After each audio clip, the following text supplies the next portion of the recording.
Dan ketika Pak Anies berburu jabatan setelah nggak dapat presiden, ya berburu sekarang jadi gubernur, kan butuh pekerjaan-pekerjaan baru. Jadi hal yang wajar saya pengen ketemu Pak Bram.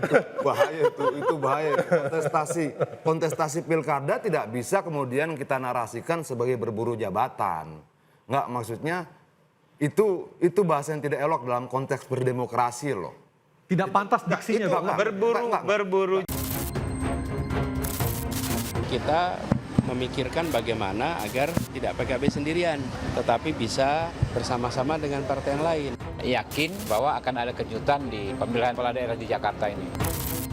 Kalau Pak Ridwan Kamil sudah bosan di Jawa Barat, mungkin bisa mencari tantangan baru Pak di DKI Jakarta. Di Jawa Tengah bagus, di Jakarta juga bagus, karena ini kan semuanya wilayah Indonesia.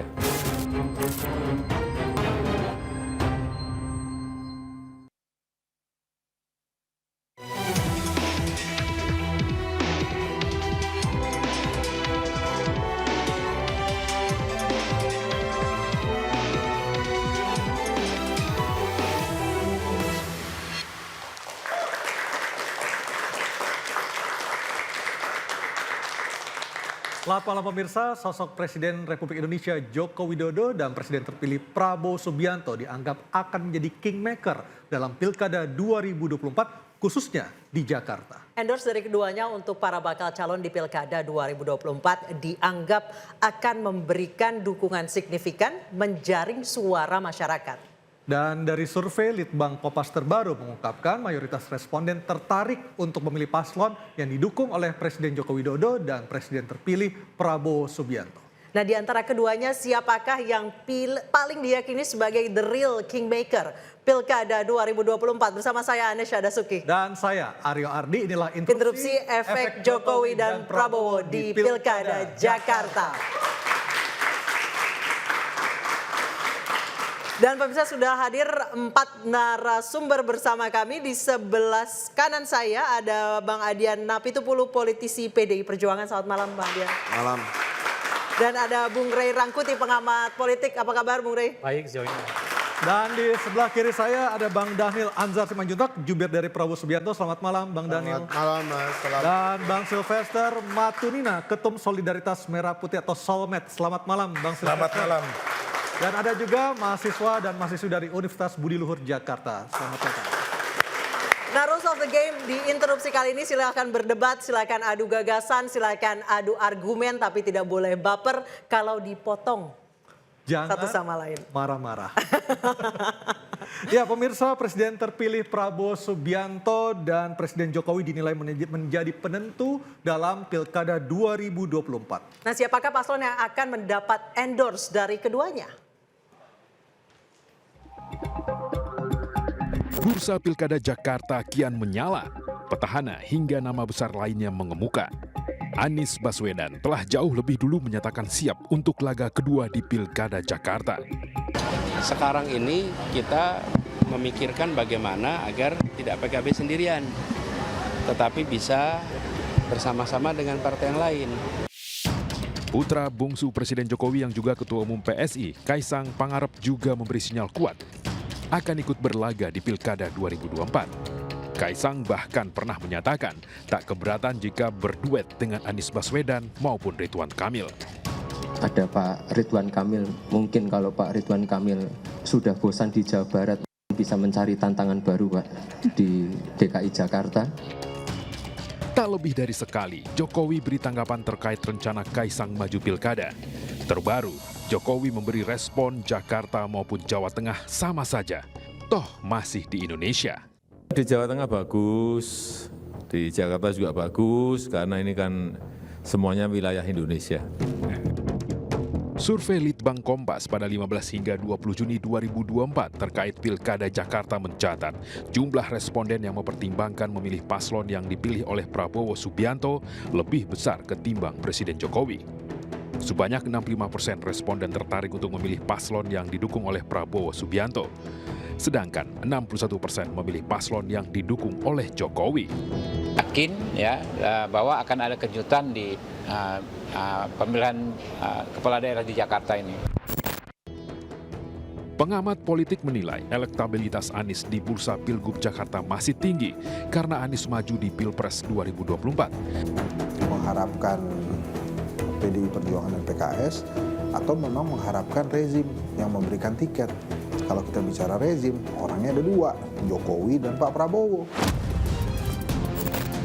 Baik Presiden terpilih Prabowo Subianto maupun Presiden Jokowi, siapakah yang paling memiliki pengaruh di Pilkada 2024? Dan saya buka acara kita malam hari ini dengan bertanya kepada Bang Adian Napitupulu sebagai partai pemenang Pileg 2024 dan juga partai kedua terbesar di Jakarta. Bang Adian, kenapa PDIP belum juga menentukan siapa yang akan menjadi wakilnya di Pilkada DKI?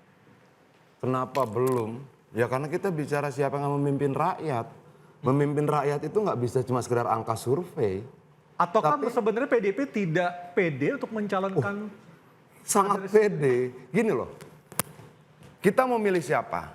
Memilih orang untuk apa? Memimpin rakyat di mana sekian juta orang menempatkan hidupnya, nasibnya terkait kebijakan-kebijakan yang dikeluarkan. Terus kita cuma mengandalkan sama angka-angka begini gitu, tanpa memeriksa track recordnya, tanpa memeriksa keberpihakannya pada rakyat, apa yang sudah dia buat dan sebagainya. Jadi cuma karena angka-angka doang. Jadi PDIP meragukan kapasitas Anies Baswedan dan juga calon-calon lainnya? Loh, yang di ditanyakan adalah kenapa kita belum? Oke. Karena kita sedang memeriksa satu persatu. Kenapa harus sekian lama? Karena kita berbicara tentang hidup banyak orang. Tapi katanya lagi buka pembicaraan sama PKS sama PKB, Bang. Semua kita ajak bicara. Semua kita ajak bicara. Ada arah ke Anies Baswedan? Tapi yang terpenting adalah kita berbicara langsung pada rakyat. Kita punya tim kecil yang memang kita turunkan untuk mendengarkan apa sih yang diinginkan oleh rakyat kita. Gitu loh, bukan apa yang kemudian didata oleh lembaga survei, tidak. Tapi yang diinginkan rakyat kita apa tentang Jakarta. Jakarta maunya seperti apa, bagaimana dengan pajak, bagaimana dengan tingkat kemiskinan, bagaimana dengan harga makan bahan pokok dan sebagainya, bagaimana tentang UMR dan sebagainya, itu harus kita dengar. Tapi kader PDIP kan ada namanya, Basuki Cahayapurnama. Kenapa begitu? Itu yang nanti harus diperjuangkan oleh calonnya. Sekarang pernah nggak kita dengar ada calon yang berbicara tentang UMR Jakarta? Pernah nggak ada calon yang berbicara tentang tingkat kemiskinan? Pernah tidak ada calon yang berbicara tentang pengangguran dan sebagainya? Nggak ada. Orang cuma berbicara tentang angka-angka survei. Lalu kemudian hidup mati orang sama angka survei itu nggak bisa. Tapi dong. di survei itu ada kader PDIP. Bukan soal ada kadernya. Kenapa kita lama menentukan? Karena kita mau memilih orang. Oke. Gitu loh, bahwa kemudian kader PDI Perjuangan ada dalam survei itu persoalan lain, Mbak. Gitu, tapi konteksnya out of context itu. Saya sampaikan, saya mau kita sama-sama berbicara tentang tingkat pengangguran, tingkat kemiskinan, lapangan pekerjaan, upah minimum regional, bagaimana kemudian rakyat kemudian dijamini keamanannya oleh pemerintahan dan sebagainya, kan seperti itu. Baik, kalau PDIP masih mikir-mikir, Gerindra seperti apa Bang Daniel? Apakah sudah mengerucut ke nama-nama tertentu, bahkan kabarnya Pak Anies sudah bertemu dengan Pak Prabowo? Belum ada pertemuan sama sekali ya kalau terkait dengan itu.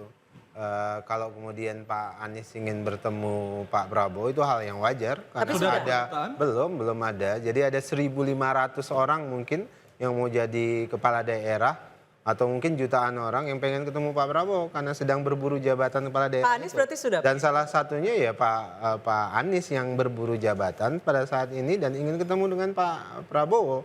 Jadi antriannya pasti sangat panjang dan itu hal yang wajar. Kalau ada orang yang saat ini pengen ketemu Pak Prabowo, itu pertama. Ya, okay. Kemudian yang kedua, tentu komitmen Pak Prabowo dan Partai Gerindra pada saat ini ingin memastikan kader-kader Gerindra yang potensial maju untuk berkontestasi.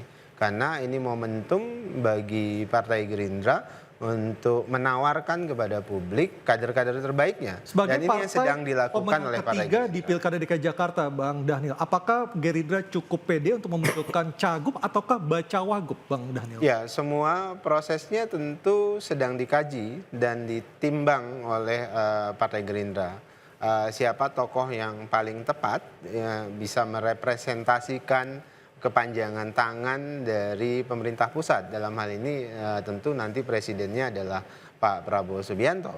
Dan ya proses itu tentu akan dibicarakan secara matang juga dengan partai-partai koalisi Apakah sosok yang Pak ingin Anies bergabung dengan bisa kami. memenuhi spesifikasi yang dibutuhkan oleh Partai Gerindra, Bang Daniel? Saya tidak tahu kalau terkait dengan itu. Yang jelas Pak Prabowo dan Partai Gerindra ingin fokus memastikan kader kita yang Dan akan sudah ikut. tidak ada rasa dendam lagi, kok sisa-sisa No residu. hard feeling kalau terkait dengan itu. Jadi kalau hard feeling.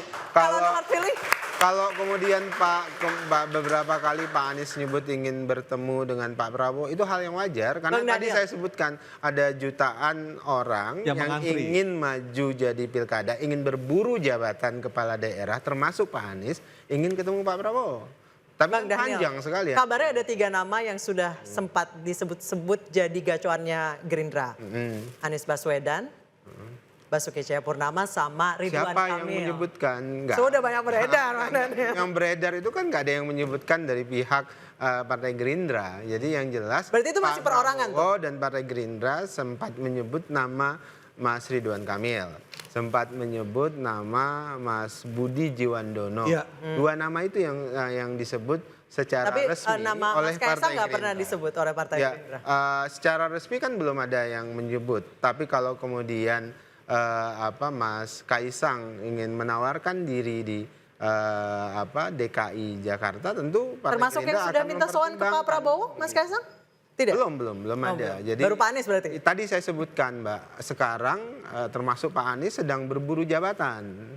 Dan ketika Pak Anies berburu jabatan setelah nggak dapat presiden, ya berburu sekarang jadi gubernur, kan butuh pekerjaan-pekerjaan baru. Jadi hal yang wajar saya pengen ketemu Pak Prabowo. Bahaya itu bahaya. Kontestasi pilkada tidak bisa kemudian kita narasikan sebagai berburu jabatan. Nggak, maksudnya itu bahasa yang tidak elok dalam konteks berdemokrasi loh. Tidak pantas diksinya, Itu Bang. berburu jabatan publik itu tidak selalu berkonotasi berburu negatif. jabatan. Nah, karena lu tidak berburu berhenti di situ. jabatan Lu jelaskan publik bahwa itu ketika hal dia yang tidak wajar dan terpilih. harus. Enggak. Berburu Manipulatif. dalam konteks Ketika dia ingin tidak melayani terpilih, kepentingan lalu kemudian publik dia sedang loh. berburu jabatan, nggak bisa. Kita sedang berbicara tentang kontestasi demokrasi. Tidak bisa kemudian Adian. ketika dia tidak terpilih di presiden, dia berburu jabatan gubernur. Bang Lalu Adian, nggak bisa. ranah pengabdian kan itu hal yang wajar. Setelah nggak soal jadi ranah pengabdian. presiden, Ini pengen bahasa jadi gubernur, lu, itu hal yang wajar. bahasa lu Pak itu Prabowo nggak sebenarnya sedang jadi merendahkan. presiden, kemudian jadi Sedang menteri, itu hal merendahkan yang wajar demokrasi itu juga. sendiri. Oke. Hal yang wajar. Itu bahasa arogan yang merendahkan demokrasi. Baiknya jangan digunakan. Enggak, itu Bagaimanapun nggak sama juga hak setiap warga negara untuk ikut kontestasi politik melalui pilkada, pileg tidak sekali. bisa lu analogikan sebagai berburu jabatan. Tidak bisa. Betul, Ketika lu betul. katakan seperti itu, yang lu hina adalah proses demokrasinya. Enggak, Kenapa dalam konteks konstitusi gini kita loh. membuka ruang itu Dalam konteks tidak agama untuk berburu saja. jabatan. Itu Tahan dulu, tindakan Pak Adian. fastabiqul Salah. khairat. Berlomba-lomba Gini. dalam kebaikan. Bang Daniel, tahan dulu. Siapa yang menang? Tidak Itu hal boleh yang membangun wajar. kesombongan, arogansi, Itu bukan meremehkan kesombongan. pekerjaan. Oke, Itu ganti adalah bicaranya. semangat. Ganti bicara yang Meremehkan Bang Itu demokrasi. Oke, Bang adalah Adian, tahan dulu. stamina. Kira-kira Tidak bisa. gitu. Bang Daniel tahan dulu. Oke. Saya mau ke sisi Pak Jokowi dulu dari Bang Silvester. Bang Sil, dari Pak Jokowi, dari Pak Jokowi sendiri endorse-nya kemana? Ya, Pak Jokowi sih sampai saat ini, kan ini masih cair semua nih. Belum ada yang bisa ditetapkan siapa ya. Intinya Pak Jokowi ini merestui. Termasuk sebenarnya Termasuk Siapa yang merestui Pak direstui? Anies. Merestui Pak Anies juga? belum tentu juga, bisa iya bisa tidak. Ya, karena ini kan masih cair. Belum ada yang pasti siapa yang akan direstui atau didukung. Tapi intinya saya melihat bahwa hasil survei ini sebenarnya ada kekurangan. Apa yang kurang? Itu kan hanya efek Pak Prabowo sama Pak Jokowi, harusnya ada efek Mas Gibran. Jadi efek 3 serangkai ini, Seberapa signifikan efek dari Gibran, Bang Sil? signifikan. Pak Prabowo terus terang aja. Bukankah Gibran itu diwakili oleh efek dari Pak Jokowi? Ya, ini kan teman-teman milenial, anak-anak muda ini kan banyak yang ngefans sama Mas Gibran ya, bukan hanya karena dia muda, tapi memang kompetensi, kecerdasan, dan juga dia berhasil memimpin Solo, ya, dan dia punya hati buat rakyat. Tapi yang paling terpenting, Mas Gibran ini tidak Tapi kan terindikasi wapresnya korupsi. masih on the way, Bang Ya. Silvester. Wapresnya masih on the way, belum kelihatan nih sama orang di luar Solo. Ya, tapi kan kemarin sudah ada bukti bahwa beliau memenangkan kontestasi sebagai wakil presiden. Atau jangan-jangan Pak Jokowi justru mengendorse Kaisang buat maju di Jakarta? Belum tentu ya. Kalau dari statementnya kemarin, Jakarta, Jawa Tengah, dua-duanya bagus. Jadi yang mana nih? Ya, jadi antara Jakarta, Jawa Tengah, saya pun mendukung Mas Kaisang ini untuk di Jawa Tengah. Intinya itu. Karena peluang besar lebih besar. Ya, peluang lebih besar. Karena di Jakarta cuma 1% kemarin. Benar sekali. Jadi kita berharap yang nanti didukung itu kita sepakat bahwa yang akan segari sevisi misi dengan Prabowo Gibran. Yang punya hati juga seperti Prabowo Gibran. Pak Anies termasuk rakyat. Pak Anies termasuk nggak? Bisa termasuk juga Bang. Bisa termasuk. Tapi katanya sudah sempat mengemuka pasangan Ka'bah katanya. Kaisang Ka'bah Alun. Memang kalau kita lihat Pak Anies tadi kembali, mohon maaf, kan memang visi misinya beda ya. Dengan kita yang, kalau kita itu kemarin di Pilpres melanjutkan dan menyempurnakan program dari Pak Jokowi. Kalau Pak Anies ini, kami bingung dia, visi misinya apa, sampai saat ini pun saya masih bingung. Jadi, Pak Anies sudah bertemu Pak Jokowi? Oh belum ada. Baik, Bang Rey. Tadi udah ketawa-ketawa aja, apa yang ingin diomongin apa? Nggak tahu, masih berdebat soal kata berburu apa enggak? Berburu dan berlomba kayaknya. Berlomba. Fastabikul khairat. Iya. Yang enggak, yang menarik ke pernyataan dia dong tadi bahwa efek Gibran ini berbahaya juga. Kenapa mengadu domba Banyak bapak kali dan bahaya. anak gitu loh. Nggak boleh. Bukan. Bro, bukan mengadu domba. Jadi gini, kita solid. Nanti Saya bilang ternyata tadi. efek Gibran lebih tinggi dari Jokowi.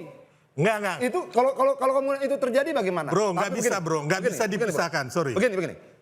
Kalau menurut gua, bukan efek Gibran, bukan efek Jokowi, bukan efek Prabowo, tapi efek kekuasaan.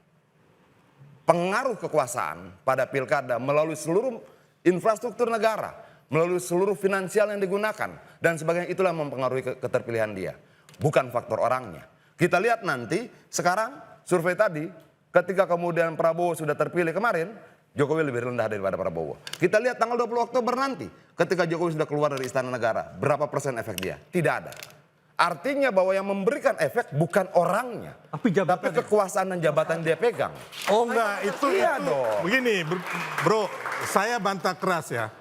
Kalau kita mau ngomong itu, kita pastikan efek Pak Prabowo itu karena beliau bukan di kekuasaan loh, ataupun Mas Gibran. Yang berkuasa kan kemarin Pak Jokowi. Ya, jadi efek ini, sorry, karena ini personal. Kemarin Jokowi lebih tinggi dari Prabowo, sekarang Prabowo lebih tinggi dari Jokowi. Kenapa? Karena Prabowo sudah terpilih. Nah, ketika Jokowi nanti 20 berakhir, ada efeknya? Nol. Enggak, jadi artinya gini. bahwa dari proses itu yang memberikan efek pada keterpilihan bukan orang tapi jabatannya, kekuasaannya, kemampuan dia menggerakkan struktur kekuasaan negara dan seluruh finansial, itulah yang mempengaruhi keterpilihan. Jadi bukan Anda personnya. sebagai kingmaker? Bro Adian. Sekarang gini, kalau umpama contoh lu mana? Gua kasih contoh tadi survei sebelumnya dan sesudahnya. Contoh lu mana? Enggak, contoh lu mana? Jangan berasumsi dong. Contoh lu mana untuk menguatkan ini kan saya tadi mengatakan bahwa survei ini kan hanya Pak Prabowo dan Pak Jokowi. Mas Gibran nggak disurvei. Tidak, yang gue sampaikan tadi adalah bukan orangnya yang berefek. Tapi jabatan yang melekat pada orang itu. Kekuasaan yang melekat pada orang itu yang memberikan efeknya. Loh, Oke, kalau begitu sebenarnya, kalau dia sudah selesai masa jabatannya, kita akan lihat ukuran efeknya seperti apa. Bro Adian, kalau begitu survei nanti tanggal 20 Oktober, 23 Oktober, bulan Desember dan sebagainya, nol efeknya. Belum pernah ada survei ya yang mengatakan bahwa ketika seseorang berkuasa dia mempunyai efek, nggak ada. Tapi survei itu dilakukan mengenai personifikasi dari Pak Prabowo, Mas Gibran, termasuk nggak bisa dong. Bang Sylvester, Bang Adian, saya ke Bung Ray Rangkuti ini surveinya. Sebentar. Makanya dua-duanya dalam kekuasaan yang disurvei. Survei kemarin di Pilpres. Dari mana? Bukan survei Pak Jokowi, tapi survei Pak Prabowo dan Mas Gibran. Efek Jokowi mempengaruhi keterpilihan Prabowo karena dia memasangkan dengan Gibran. Oke, itu efek dia secara pribadi, bukan karena dia penguasa saat itu. Oke, Dia stop dulu sampai di sini. Bang Adian, Bang Sylvester, saya ke... Oke, stop dulu, kita lanjut ke segmen berikutnya. Adian kalah karena dia salah menafsirkan. Makanya dia kalah kemarin. Oke, stop dulu, saya ke Bung Ray Rangkuti. Sebentar dulu, saya ke Bung Ray Rangkuti. Jadi mana yang lebih pengaruh? Kekuasaan? Bukan masalah baca atau survei. tokohnya? Oke, Bung Sylvester tahan dulu, saya ke Bung Ray Rangkuti. Kau kan bilang Bung Sylvester tahan dulu, saya ke Bung Ray Rangkuti, silakan. Bang Adian tahan dulu, saya ke Bung Ray Rangkuti, silakan. Saya nggak mau terlibat dengan diskusi mereka. Oke. Nah, ini kan diskusi pertama kita adalah sekarang ini ada angka baru yang mengejutkan. Ternyata di Jakarta itu pengaruh Pak Prabowo jauh lebih tinggi dibandingkan dengan pengaruh Pak Jokowi. Ya. Bahkan Pak Jokowi nomor 4, nomor 2-nya itu adalah Ahok. Jadi Ahok adalah orang yang punya peran untuk mempengaruhi para pemilih di Jakarta untuk memilih siapa gitu. Jadi ada Pak Prabowo, di bawahnya itu ada Ahok. Seingat saya nomor 3 saya lupa. Pak Anies Baswedan. Pak Anies Baswedan, baru yang keempat itu adalah Pak Jokowi gitu. Saya sendiri nggak terlalu terkejut dengan data ini karena saya sudah meyakini dari awal khusus untuk Jakarta keterpilihan Pak Prabowo itu bukan karena pengaruh Pak Jokowi, karena memang basis dari Pak Prabowo sendiri. Oleh karena itu juga sejak dari awal saya mengatakan bahwa agak sulit ini kalau Kaisang masuk ke Jakarta. Sebab kenapa gitu? Karena Kaisang itu tidak punya semacam namanya. Kita lanjutkan nanti Bang ya. Elaborasi Kaisang sulit masuk ke Jakarta. Kita akan kembali lagi dalam diskusi saat lagi, tetaplah bersama kami.